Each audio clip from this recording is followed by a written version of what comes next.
নমস্কার শ্রোতা বন্ধুরা, আশা করি আপনারা সবাই ভালো আছেন। মমতার কথা ও কবিতা চ্যানেলে আজ আর আমি আপনাদের কোনো কবিতা শোনাবো না। আজ আমি আপনাদের শোনাবো একটি বিশেষ বিষয় নিয়ে কিছু আলোচনা করব।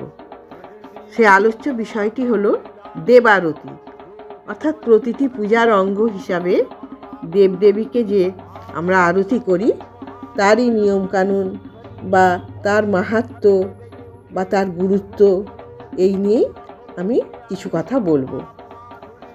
যেমন আরতির অর্থ কী, কেনই বা প্রতিটি মানুষ পূজার এই বিশেষ সময়টিতে দেবদেবীর সান্নিধ্য পেতে চায়, আরতির উপকরণগুলিরই বা অর্থ কী।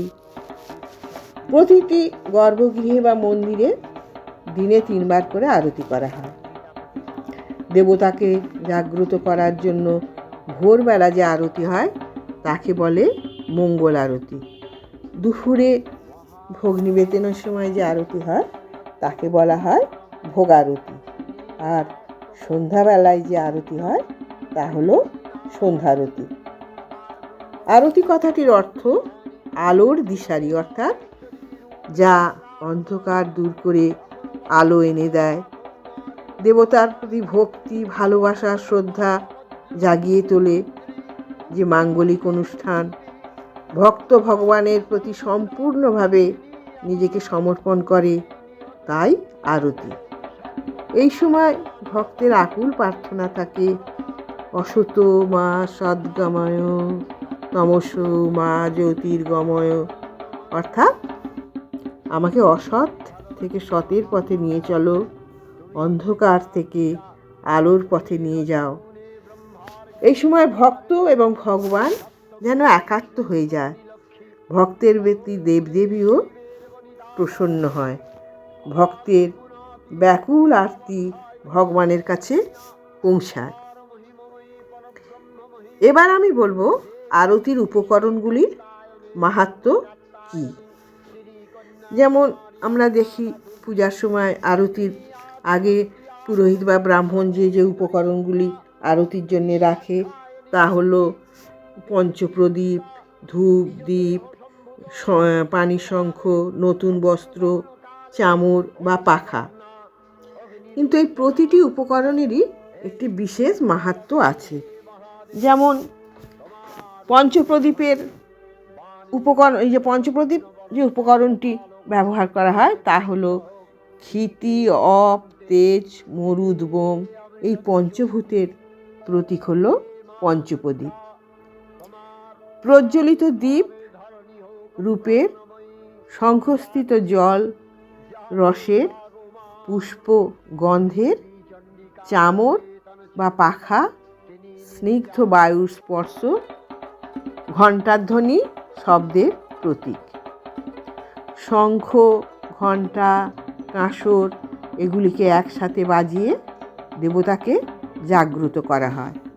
ধূপ, ধুনা, পুষ্প বা ফুলের সুগন্ধে তাকে প্রসন্ন করা হয়। সব শেষে হাত জড়ো করে ভক্ত দেবীর কাছে আত্মসমর্পণ করে। এবার আমি আপনাদের বলবো যে এই আরতির মাহাত্ম্য কী। আরতির মাহাত্ম্য হিসাবে বলা হয়, পূজার মধ্যে মানে পূজার পদ্ধতির মধ্যে যদি কোনো দোষ বা ত্রুটি থাকে, মন্ত্রোচ্চারণে পুরোহিতের যদি কোনো ভুল থাকে, তা আরতির মধ্য দিয়ে খণ্ডন হয়ে যায়। আরতি দর্শনের মধ্য দিয়ে ব্রহ্মহত্যার পাপ থেকেও মুক্তি পাওয়া যায়। এমনকি একথাও প্রচলিত, মৃত্যুর পর বৈকুণ্ঠে স্থান হয় যে মন দিয়ে আরতি দর্শন করে।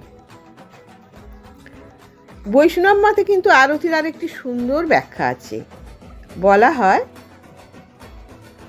যশোদানন্দন প্রাতঃকালে ধেনু নিয়ে মাঠে চলে যেতেন, ফিরতেন সেই গোধূলি লগ্নে। যখন ফিরতেন মা যশোদা প্রদীপের আলো জ্বেলে তার মুখ দেখতেন।